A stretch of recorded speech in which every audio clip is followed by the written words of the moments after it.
Neptune et Pluton, les deux planètes les plus éloignées de notre système solaire. Pluton, la planète des changements et des transformations, d'un remaniement en profondeur. Et Neptune, planète des rêves, des idéaux, des intuitions et de la créativité. Leur vitesse de rotation autour du Soleil permet une conjonction entre elles tous les 500 ans environ. Mes recherches sur les énergies de l'année 2021 par l'astrologie m'ont conduite à observer le sextile qui se produit actuellement entre ces deux astres. Et de fil en aiguille, je me suis retrouvée à explorer les grands cycles qu'elles forment au cours de l'histoire.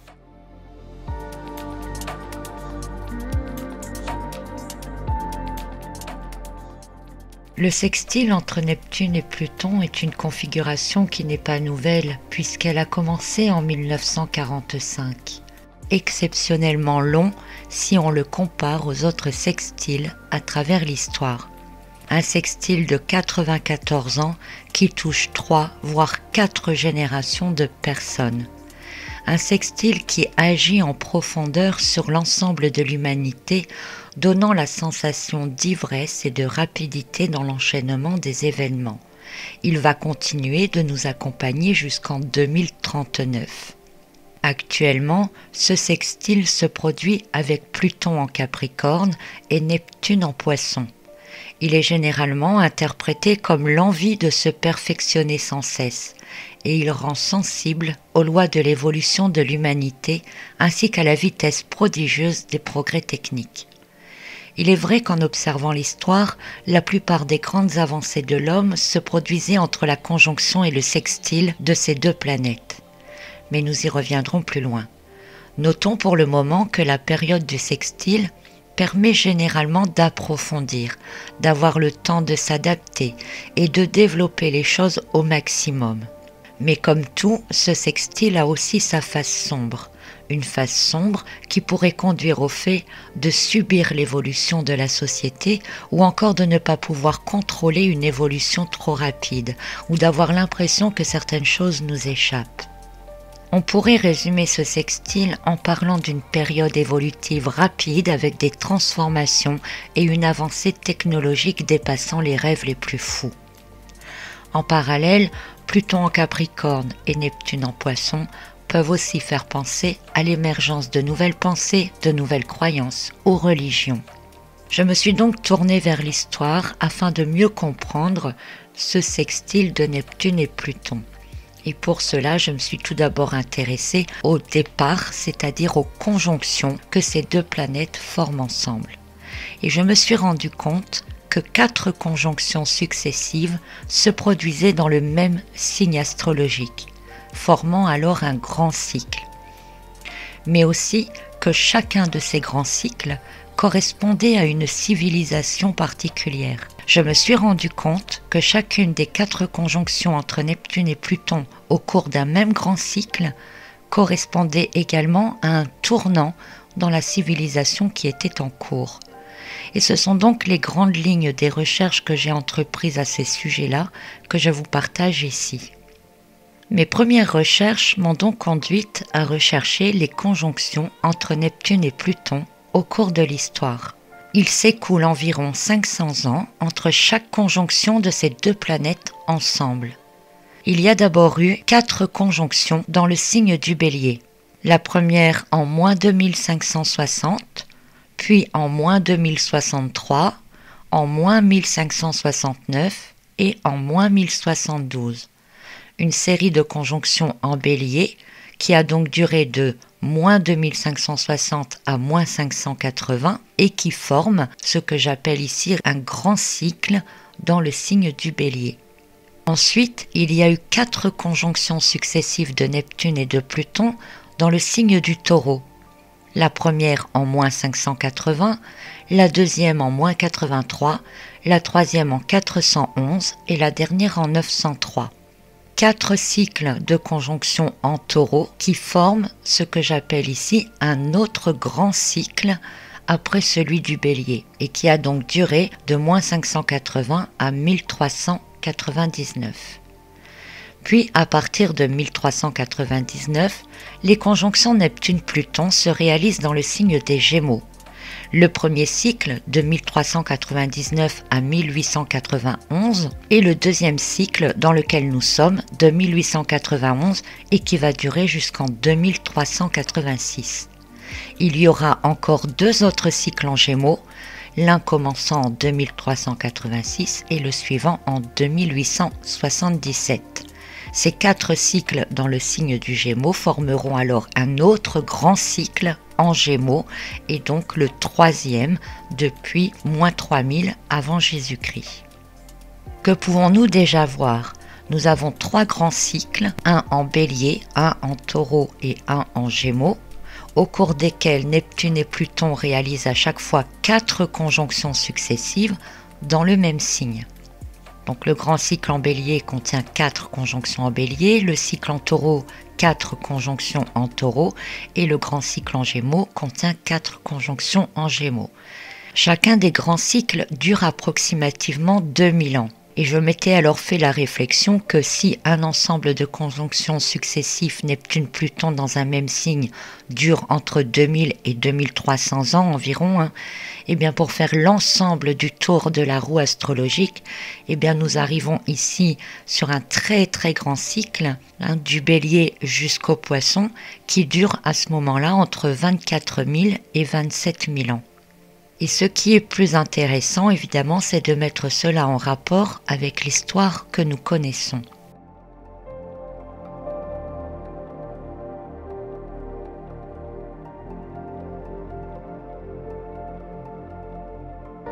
Et j'ai pu me rendre compte que chaque grand cycle dans un même signe semble correspondre à l'ensemble d'une civilisation. Le premier cycle en Bélier, allant de -3000 à -580, qui contient donc 4 conjonctions Neptune-Pluton en Bélier, a vu le développement, l'apogée et la chute des civilisations égyptiennes. Le deuxième cycle, de -580 à 1399 dans le signe du Taureau, avec ses 4 conjonctions Neptune-Pluton en Taureau, correspond à la période des civilisations perses, grecques, romaines et le Moyen-Âge, et cela également de leur développement à leur apogée jusqu'à leur chute. Le troisième cycle, de 1400 à plus de 3300, comprend pour le moment la période moderne et contemporaine. D'ici 250 à 300 ans, nous serons à mi-chemin de ce grand cycle. On peut dire que nous avons vécu le développement de notre civilisation et que nous sommes encore dans son développement vers son apogée. Donc si chacun des grands cycles semble correspondre à une civilisation, donc c'est déjà un sacré hasard que les grandes civilisations semblent correspondre au grand cycle Neptune-Pluton, et j'ai donc regardé d'un peu plus près pour me rendre compte que chacune des conjonctions intermédiaires correspondait également à une évolution dans la civilisation qui était en cours.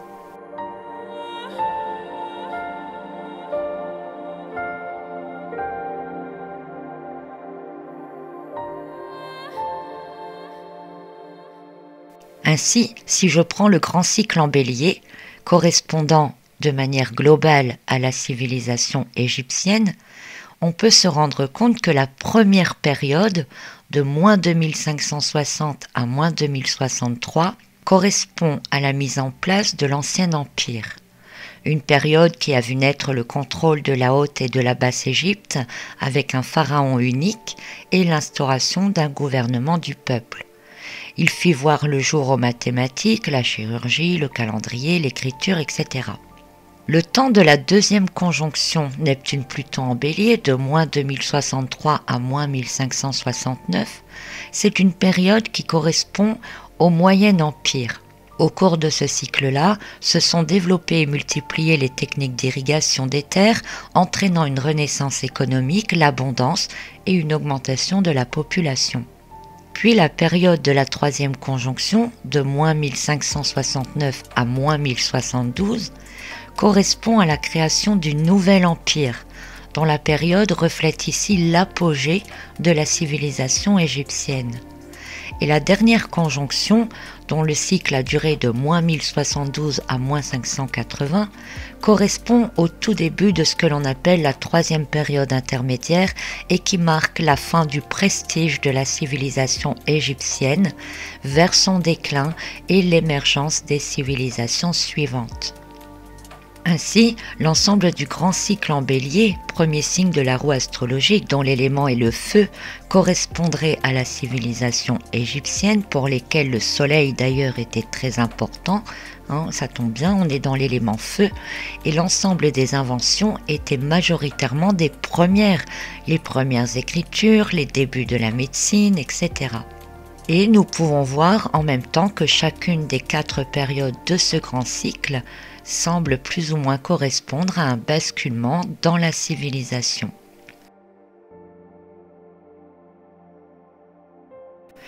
Et j'ai remarqué la même chose dans le signe du Taureau, comprenant également 4 conjonctions Neptune-Pluton dans ce signe-là, correspond aux grandes civilisations perses, romaines et grecques et se termine par la période du Moyen-Âge après les invasions barbares dans les années 400.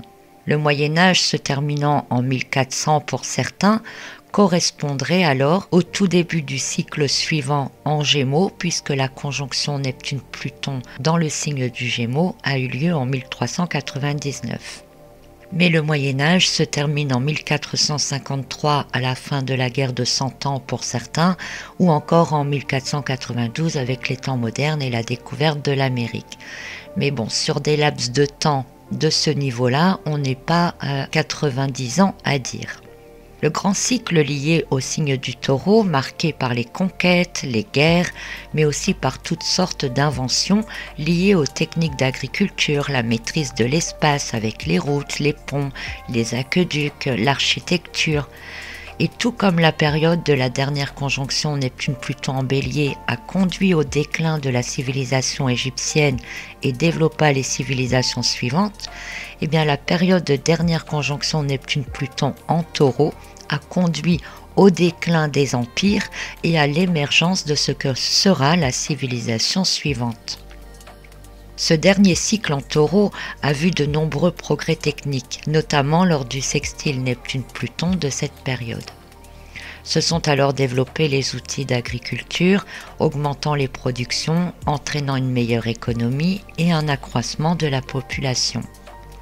Dans la deuxième partie de ce cycle d'environ 1200 à 1400, qui correspond de l'opposition Neptune-Pluton jusqu'à leur prochaine conjonction, les progrès techniques ont changé d'orientation.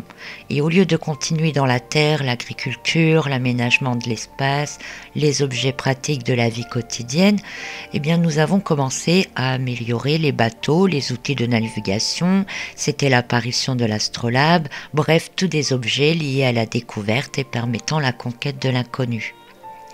La transition entre les deux grands cycles, Taureau et Gémeaux, a été assez radicale puisque c'est d'ailleurs la grande peste noire qui a décimé une très grande partie de la population et qui finalement a sans doute permis de passer à autre chose.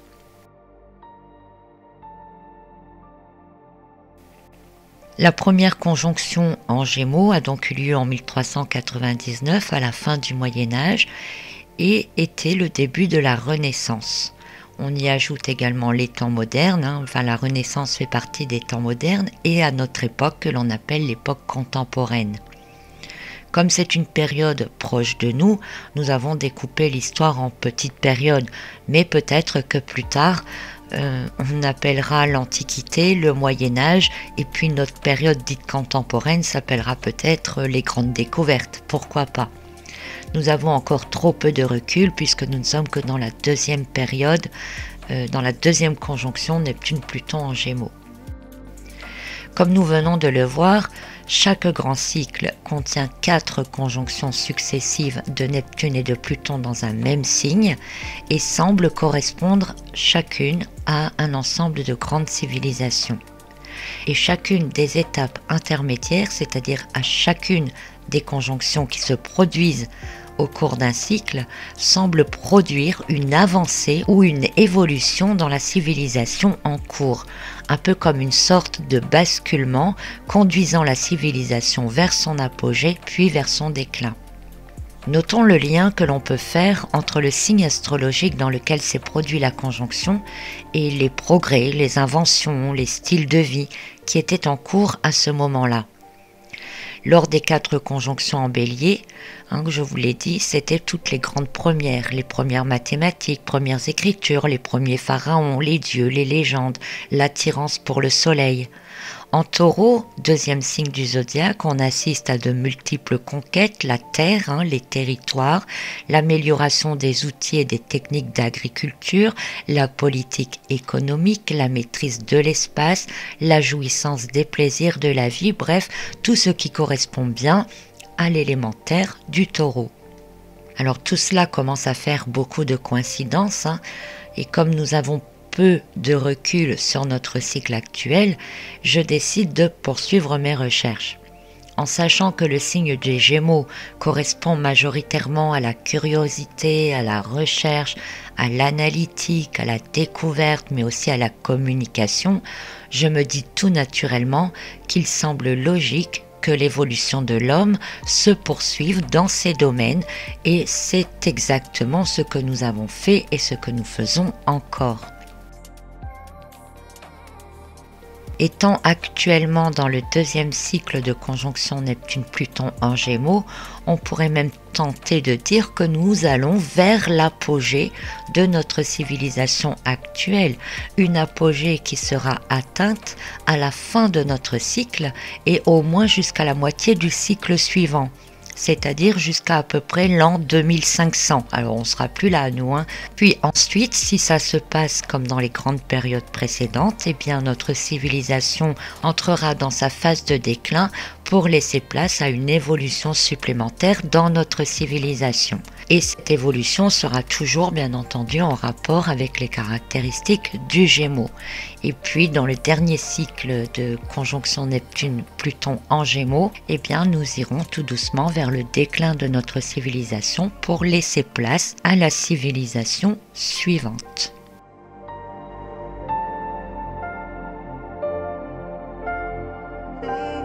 Ainsi, l'Antiquité et le Moyen-Âge regroupent les grands cycles Bélier et Taureau, et la période des temps modernes et contemporaines correspondent pour le moment aux 2 premiers cycles en Gémeaux. Il semblait évident, comme je vous l'ai dit précédemment, que nous entrions dans un cycle en Gémeaux puisque toutes les découvertes et les inventions techniques réalisées à la toute fin du dernier cycle en Taureau étaient liées à l'amélioration des bateaux, les outils de navigation, tout ce qui est lié à la découverte, à la curiosité, aux échanges, à la communication aussi, et tout ça s'est assimilé à des caractéristiques du signe des Gémeaux.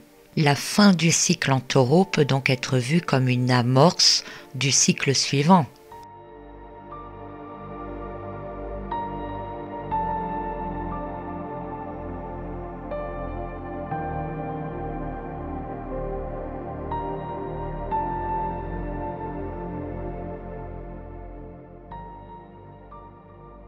Alors, un cycle Neptune-Pluton contient la conjonction, et ici notamment dans le dernier cycle en Taureau, la dernière conjonction Neptune-Pluton avait eu lieu en 903. On était à la période du Moyen-Âge central. Puis de 1040 à 1055, il y a eu le premier sextile, un carré ascendant de 1068 à 1082, un trigone en 1104, l'opposition en 1152, en 1272 le 2e trigone, et là c'était la période du bas Moyen-Âge, de 1320 à 1333 le carré descendant, et de 1346 à 1355 le dernier sextile. Le début de cette période comprenant la conjonction et le premier sextile, c'est-à-dire de 903 à peu près 1060, correspond à une réorganisation de la société et à des innovations agricoles permettant de meilleurs rendements, engendrant un accroissement de population. Et à la toute fin du premier sextile, qui se terminait en 1055, eh bien, il y a eu juste avant, en 1054, le schisme de 1054 qui marque la rupture et la séparation des églises d'Orient et d'Occident. La prise de Jérusalem en 1078, pendant le carré ascendant, est sans doute à l'origine des premières croisades qui suivirent ce carré et qui se développèrent lors du premier trigone, c'est-à-dire à partir des années 1100, pour se terminer durant le deuxième trigone de 1272. C'est-à-dire que tout le temps du premier trigone, de l'opposition et du deuxième trigone, eh bien c'était les croisades. Durant le même temps aussi d'ailleurs, on assistait au développement technologique des moulins à vent et à eau, l'horloge, et on développa l'utilisation des énergies terrestres, alors hydrauliques, thermiques, éoliennes et même animales. Puis ensuite il y a eu le carré descendant qui fut marqué par une grande famine et le dernier sextile qui lui a été marqué par la grande peste noire. Donc ici aussi, vous voyez, quand on prend les grands cycles, on se rend compte que ça correspond à une grande civilisation. Quand on prend chacune des conjonctions, on se rend compte qu'il y a eu un basculement dans l'histoire de la civilisation. Et quand on prend un cycle lui-même en détail, eh bien on se rend compte que de grands événements suivent les différentes configurations entre Neptune et Pluton, de la conjonction sextile, les carrés, les trigones, l'opposition, etc. Donc j'ai fait ça un peu pour l'ensemble des cycles, mais je vous ai détaillé ici que le dernier cycle en Taureau.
Puis je me suis intéressée au premier cycle en Gémeaux, le premier cycle complet.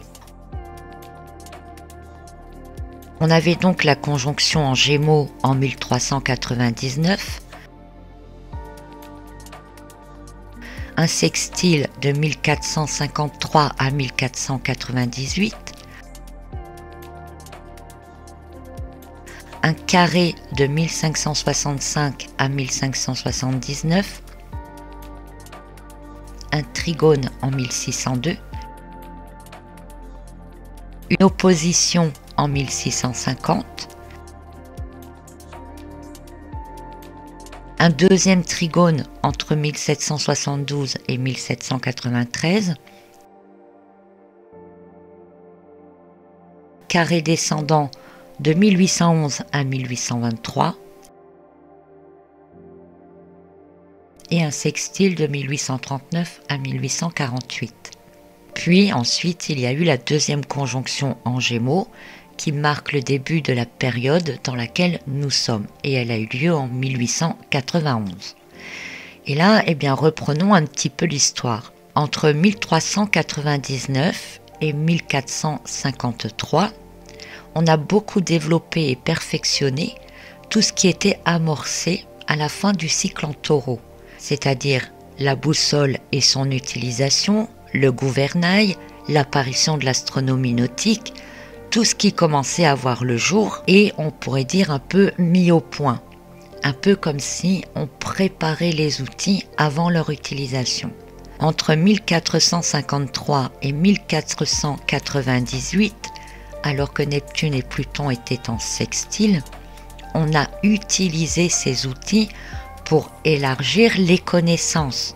La connaissance du monde, notamment avec la découverte de l'Amérique, la route de l'Inde, l'océan Pacifique. Il y a eu une croissance démographique, mais aussi l'apparition et le développement de l'imprimerie. Toute cette période du sextile correspond également à ce que l'on appelle la Renaissance. Et d'ailleurs, même aussi un nouveau courant religieux est apparu quelque temps après, le protestantisme. Mais également de nouvelles pensées, comme par exemple la Terre qui tourne autour du Soleil, ce qui était totalement nouveau à l'époque. Puis nous arrivons à la période du carré Neptune-Pluton dans les années 1570, de 1565 à 1579. Pendant ce carré-là, il y a eu le massacre de la Saint-Barthélemy et la poursuite des guerres de religion auquel l'édit de Nantes a mis fin en 1598, donc juste avant la période du premier trigone. Cette période de carré s'est terminée par la peste en Europe entre 1575 et 1578. Vous voyez, on est encore dans la période du carré. Puis nous arrivons à la période du premier trigone, de l'opposition et du trigone suivant, de 1600 à peu près à 1793. Et là, c'est le temps de la monarchie absolue. Les rois sont considérés choisis par Dieu pour régner, la France connaît un grand essor économique, devient un État riche et puissant, une puissance qui lui permet d'assouvir les conquêtes de Louis XIV, qui élargit alors les frontières, une période de jouissance de tout ce qui a été mis en place ou découvert et des découvertes, une période avec un fort décalage entre les riches et les pauvres, et une période qui s'est terminée à la fin du deuxième trigone, avec entre autres la Révolution française et aussi la déclaration d'indépendance des États-Unis. Puis on arrive à la période du carré descendant, de 1811 à 1823. C'est à ce moment qu'apparut le premier empire français après la proclamation de Napoléon Bonaparte. Et toujours dans cette période de carré, ce fut les guerres de coalition, des guerres utilisant fortement ce qu'on appelle l'artillerie, qui modifia les forces des troupes militaires, mais aussi les tactiques militaires. Donc on est bien dans le mental et l'intelligence du Gémeaux. Et durant la période de ce carré, il y a également eu des épidémies de peste, mais aussi de choléra. Ensuite, dans les années 1840, donc là, on est dans le dernier sextile, de 1839 à 1848, se développent les chemins de fer, le télégraphe électrique, et ce sextile, il se termine en 1848 avec un krach qui a eu lieu en 1947, débouchant sur la Révolution française de 1948, appelée aussi le Printemps des peuples et le début de la Deuxième République. Puis arrive la deuxième conjonction entre Neptune et Pluton en Gémeaux, qui entame donc le cycle dans lequel nous nous trouvons en 1891.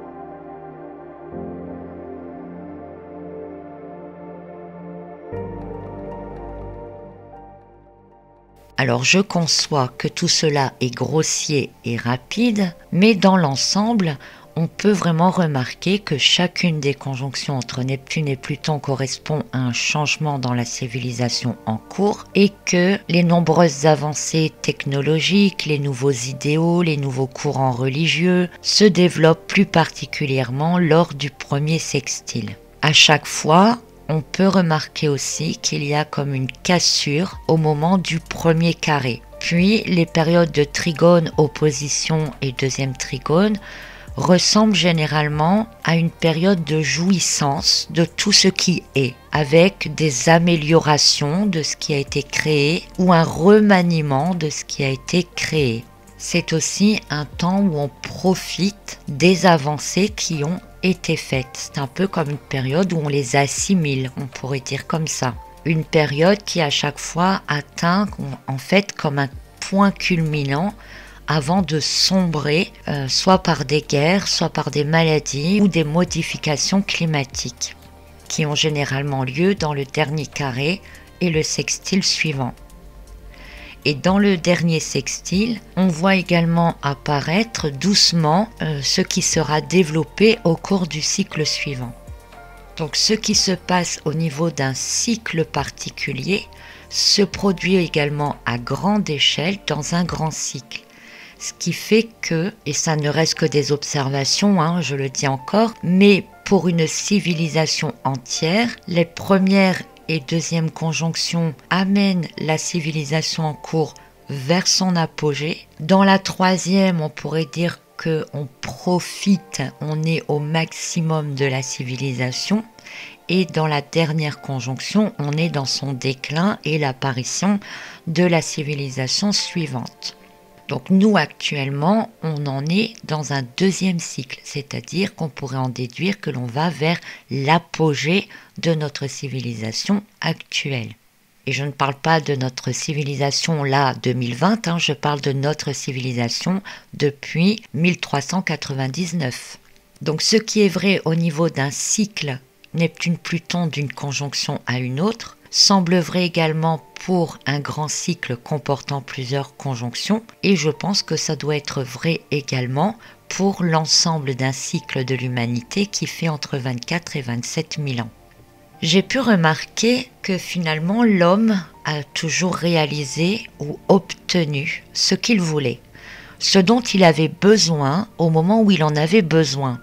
Un exemple tout bête, dans le dernier cycle en Taureau par exemple, après la période des nombreuses invasions des années 400 à 900, l'homme a fortifié les châteaux, a développé les armures en métal et du coup il a amélioré également ses capacités d'architecture. Il avait besoin de prospérité et il a amélioré tous les outils de culture et d'agriculture. Puis il a voulu aller plus loin, naviguer plus loin, découvrir le reste du monde et les instruments nécessaires pour y arriver ont été inventés. Il a voulu communiquer et transmettre davantage, l'imprimerie a vu son essor.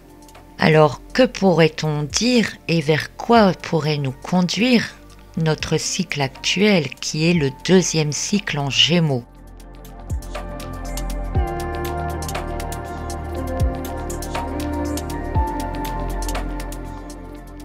Comme je l'ai déjà dit, les Gémeaux, c'est un signe tourné vers la découverte, la curiosité, la communication, entre autres. Et nous avons vu que le premier cycle de conjonction Neptune-Pluton en Gémeaux a commencé à développer la connaissance du monde avec les grandes expéditions en bateau, la découverte de l'Amérique, la route des Indes, etc. Et qu'en parallèle, la communication s'est aussi développée avec l'apparition de l'imprimerie et donc la diffusion possible des informations à un plus grand nombre et aussi par les librairies. Nous sommes donc depuis 1891 et jusqu'en 2386 dans le deuxième cycle en Gémeaux.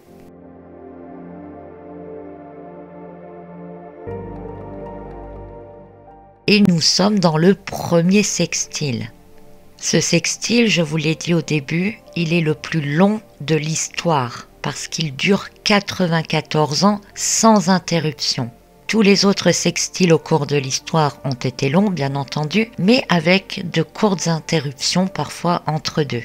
Donc notre sextile, il a débuté en 1945 et il se terminera en 2039.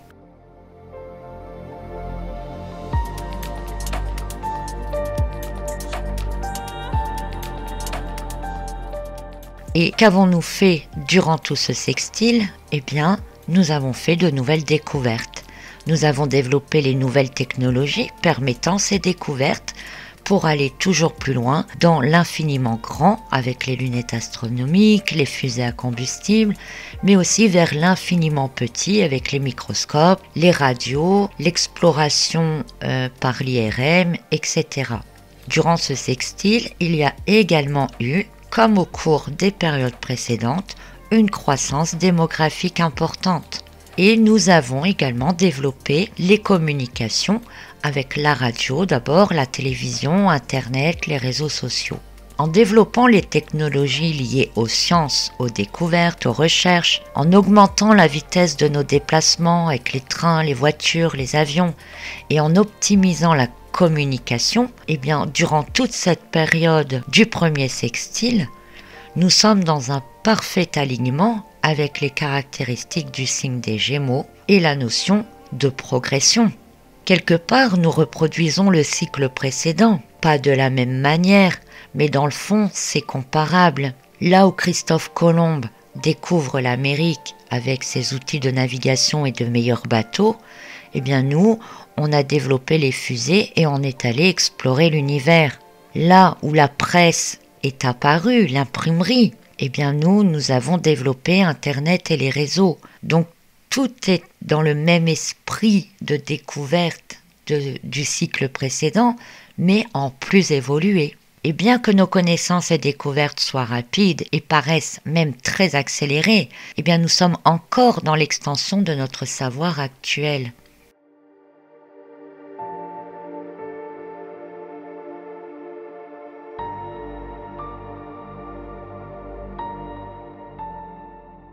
Au cours de ce sextile, nos technologies se sont énormément développées jusqu'à atteindre bientôt une sorte d'apogée pour notre cycle actuel. Les communications sont plus rapides, la qualité de vie et l'espérance de vie ont fait de grands progrès, nos déplacements ont pris de nouvelles tournures et sont plus rapides également. Les rêves les plus fous ont vu le jour et c'est bien ce que permet l'association de Pluton et de Neptune. Construire du neuf en fonction des envies et des désirs. Casser le conventionnel pour aller vers l'inconnu, apporter de nouvelles choses. Lors de la conjonction Neptune-Pluton, nous en étions à l'apogée de la machine à vapeur, au début de l'aviation, à l'ouverture des premières salles de cinéma, au début de l'automobile équipée de pneus. Eh bien tout cela n'a cessé d'être amélioré, réinventé, engendrant à chaque fois de nouveaux désirs, de nouveaux rêves que certains s'empressent de créer, de développer, et l'ensemble fait avancer l'humanité qui utilise à présent ces technologies. Créer en fonction de nos rêves et de nos désirs ou de nos envies, un peu tout comme le diable nous accorde tout ce que l'on souhaite. On peut imaginer que durant tout ce sextile, l'humanité s'est finalement laissée aveugler et tenter, qu'elle a développé tout ce qu'elle souhaitait jusqu'à finir par dépendre de certaines de ces technologies. Et ce n'est pas fini, puisque nous continuons d'inventer, de créer.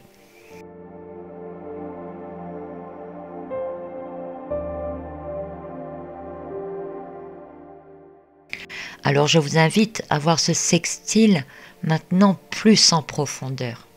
De 1943 à 1947, Pluton était en Lion et Neptune en Balance. On peut parler d'un désir d'apparaître comme sauveur, qu'il y ait une libération, un désir qui a conduit à la fin de la Deuxième Guerre mondiale, mais aussi à la guerre froide. Au tout début du sextile Pluton-Neptune, c'était l'apparition aussi de la pile atomique, de la bombe atomique, des fusées, de l'ADN, des premiers ordinateurs.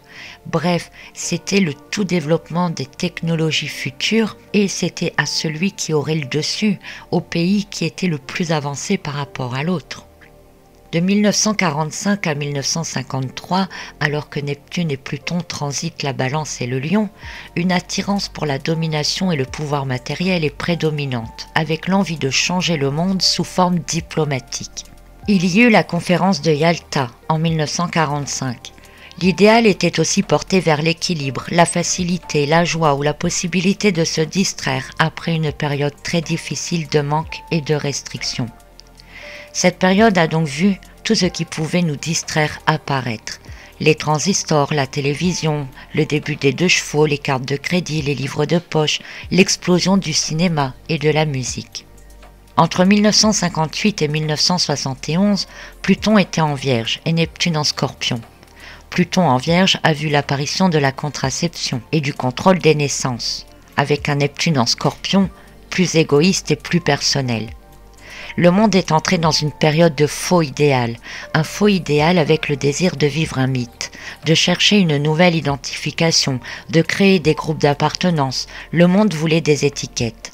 C'était la période folle des années 60. On a développé le pratique et en parallèle toutes les futilités, les différentes cultures musicales aussi, et on a marché sur la Lune.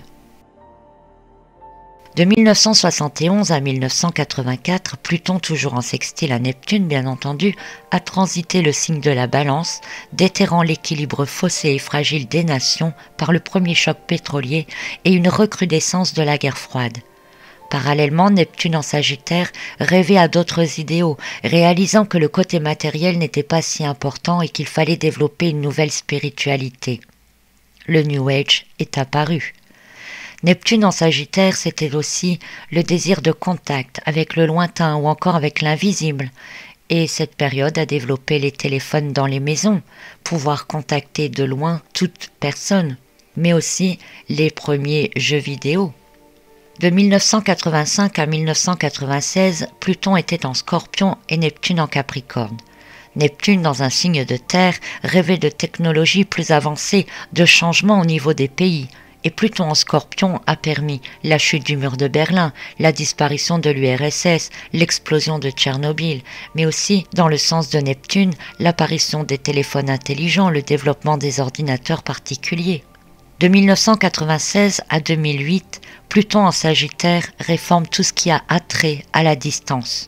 Les trains sont plus rapides, les vols intercontinentaux se multiplient, l'apparition des smartphones se répand et le début des réseaux sociaux commence à rapprocher les gens. Le tout avec un Neptune en Verseau dont les rêves sont tournés vers l'avenir, le développement de l'intelligence et des techniques de pointe. Neptune en Verseau a aussi ouvert la conscience de pas mal de personnes. Entre 2008 et 2010, Pluton entrait dans le Capricorne et Neptune était encore à la fin du signe du Verseau. Un Neptune utopique décidé à modifier le monde associé à la capacité de changement concret de Pluton dans le Capricorne. 2 ans au cours desquels des prises de conscience et des changements fondamentaux sont apparus, comme la légalisation du mariage entre personnes de même sexe en Norvège, l'opération Earth Hour pour sensibiliser l'opinion publique au réchauffement climatique, ou encore le lancement du télescope Kepler pour aller plus loin dans l'exploration. Notons la crise financière de 2008 dès l'entrée de Pluton en Capricorne et les découvertes archéologiques qui remettent en cause certaines croyances et connaissances fondamentales. De 2011 à aujourd'hui, Pluton est toujours en Capricorne et Neptune est en Poisson. L'idéalisme et la foi sont mis en avant. L'esprit plus ouvert et les consciences s'ouvrent de plus en plus. L'intérêt pour le calendrier Maya en 2012 y est pour beaucoup et le fait qu'on s'y intéresse à ce moment-là n'est sûrement pas le fruit du hasard. Une décennie marquée à la fois par des séismes violents, la Terre est remuée par Pluton, et les inondations, l'élément eau de Neptune en Poisson. C'est la décennie de l'Internet mobile et des réseaux sociaux, se connectant les uns aux autres, permettant de raconter sa vie ou même de l'inventer. Pluton en Capricorne et Neptune en Poisson, c'est aussi la capacité de défaire la réalité, ce qui a toujours été, pour mettre en place une série d'illusions, de réinventer la réalité, de mettre en doute tout ce qui a été fait ou tout ce qui est.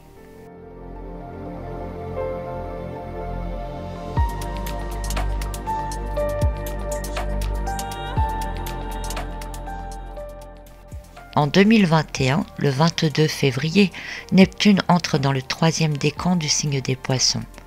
De nouvelles idéologies, de nouvelles croyances verront le jour. Et jusque fin 2023, de nombreux changements, notamment au niveau des gouvernements, peuvent avoir lieu. En 2024, Pluton passera dans le Verseau et peut entraîner des changements définitifs, un bouleversement social, mais aussi des découvertes cosmiques. C'est donc une affaire à suivre. Il est important puisque le sextile Neptune-Pluton nous permet apparemment tout ce que l'on souhaite et qu'il nous offre ce que l'on souhaite et que nous sommes encore dedans jusqu'en 2039, de bien réfléchir à ce que nous souhaitons maintenant, car ensuite nous entrerons dans une période de carré entre Neptune et Pluton. Et nous avons vu précédemment que les périodes de carré représentent une période qui, au cours de l'histoire, a toujours tenté de rééquilibrer les choses, des choses qui sont peut-être allées trop loin, mais aussi qui peuvent ancrer définitivement ce qui a été établi.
Nous sommes donc en plein changement de paradigme. Les périodes de conjonction Neptune-Pluton à travers l'histoire semblent liées à des changements de paradigme. Et nous avons vu que lorsqu'elles se produisent dans un autre signe astrologique, c'était carrément un changement complet de civilisation. Les périodes de sextile, mais aussi les trigones, ont toujours apporté de la nouveauté ou de l'amélioration dans ce qui a été créé, de nouveaux élans, beaucoup pour le sextile et les nouvelles technologies, les nouvelles envies, les nouveaux désirs, les nouveaux idéaux. Et chaque fois, c'était en accord avec les besoins et les désirs des sociétés des êtres humains. À chaque fois, des réajustements ont eu lieu, souvent par des guerres, des épidémies, des changements climatiques. Est-ce parce que nous allions trop loin dans l'utilisation de ces nouveautés, que nous prenions une mauvaise voie, que nous allions trop loin dans les vices, la luxure et la domination? Le sextile dans lequel nous sommes est particulièrement long.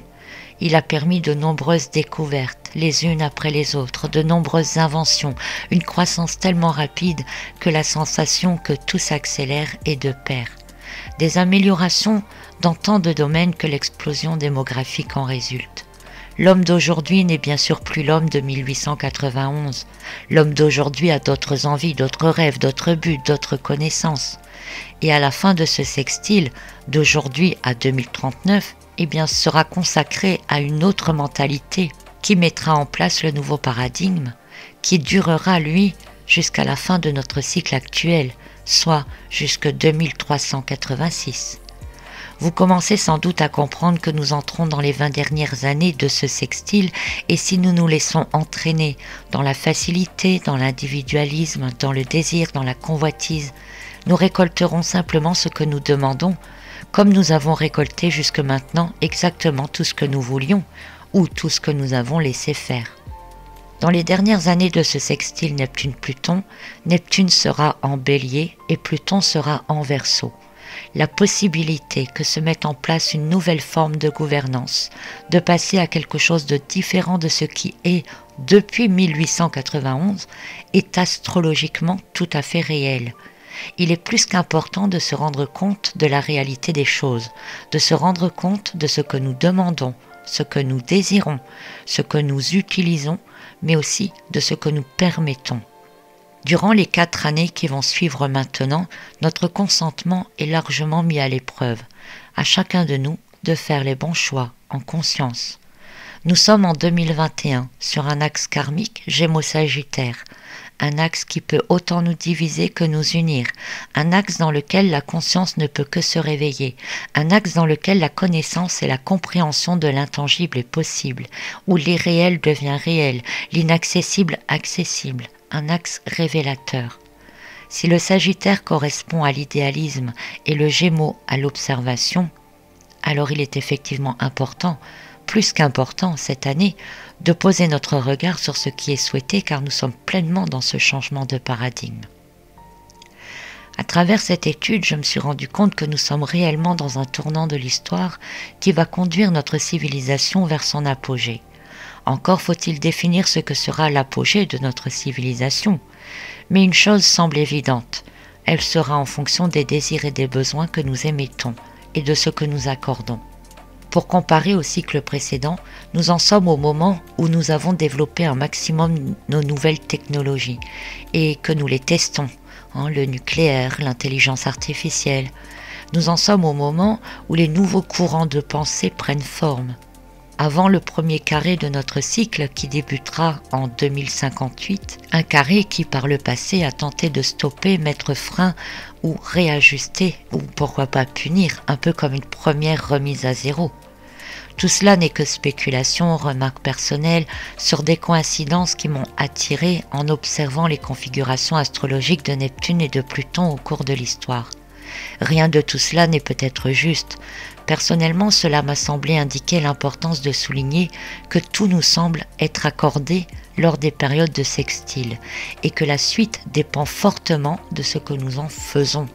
Cela m'a permis aussi de souligner que nous sommes dans une période importante de notre histoire puisque de maintenant jusqu'au milieu du cycle prochain, nous nous rendons vers l'apogée de la civilisation actuelle. Mais après tout, même en le sachant, cela changera-t-il quelque chose ? Finalement, cela permet peut-être juste de comprendre où on se situe actuellement et le chemin que nous avons encore à parcourir, ou encore l'importance de notre moment présent dans le cycle de l'évolution de notre civilisation. Cela sert peut-être aussi juste à se poser de nouvelles questions. À quoi correspondrait le grand cycle précédent de l'homme au travers des 12 grands cycles de conjonction Neptune-Pluton, c'est-à-dire durant les 24 à 27 000 ans précédents? Et où est cette civilisation? Un cycle d'évolution peut-il être interrompu? Si le cycle Gémeaux correspond à l'intelligence, la communication, la curiosité, les découvertes, jusqu'où irons-nous? Ou plutôt jusqu'à quel stade de développement l'homme est-il capable d'aller et qu'est-il prêt à accepter pour cela? L'évolution aurait-elle pu être autrement? Il faut noter que notre chemin d'évolution est parsemé de convoitises, de conquêtes, d'abus en tout genre, et qu'il le sera probablement encore. Alors qu'aurait alors été l'évolution de l'homme s'il avait toujours créé sans être dans ses convoitises et désirs? D'ailleurs, aurait-il créé quelque chose s'il n'avait pas dû répondre et s'adapter aux différentes conditions? Dans tous les cas, nous semblons répondre à des besoins particuliers qui se présentent en allant de l'évolution. Ces besoins entraînent les désirs, les rêves, développent l'imagination qui permet ensuite d'accéder à la création. Nous sommes donc bien continuellement en train de répondre à une énergie de Pluton et de Neptune. Même si tout cela est irréel, inventé, spéculé, il faut reconnaître que là où m'ont conduite ces recherches et les approches qui ont été mises sur ma route, étaient assez troublantes. Des synchronicités qui ne pouvaient qu'attirer mon attention. Je n'ai pas de connaissances approfondies en histoire et je me suis basée sur la connaissance la plus basique que l'on puisse avoir à l'heure actuelle. Je me suis également laissée guider par toutes les synchronicités qui m'ont conduite de fil en aiguille et au gré de mes découvertes sur différents sites internet. Je suis consciente que les découvertes récentes en archéologie par exemple remettent actuellement en cause plusieurs des connaissances, mais après tout il fallait bien aussi que je me base sur quelque chose. Donc je n'ai pas voulu ici vous imposer une croyance ou une théorie quelconque, mais bien vous donner et vous exposer du mieux que j'ai pu, en tout cas l'ensemble de mes observations, en essayant d'en tirer quelques conclusions, quelques spéculations. Mais il n'y a en aucun cas aucune affirmation ici dans tout ce que je partage. J'espère que cela vous aura amené à vous poser peut-être vos propres questions, peut-être avez-vous vous aussi d'autres idées. En tout cas, je vous remercie de votre écoute. Merci de me partager vos idées si vous en avez par rapport à tout cela. Je vous retrouve bientôt pour d'autres vidéos. En attendant, prenez bien soin de vous, prenez soin de ceux que vous aimez et surtout, soyez créatifs. À très bientôt.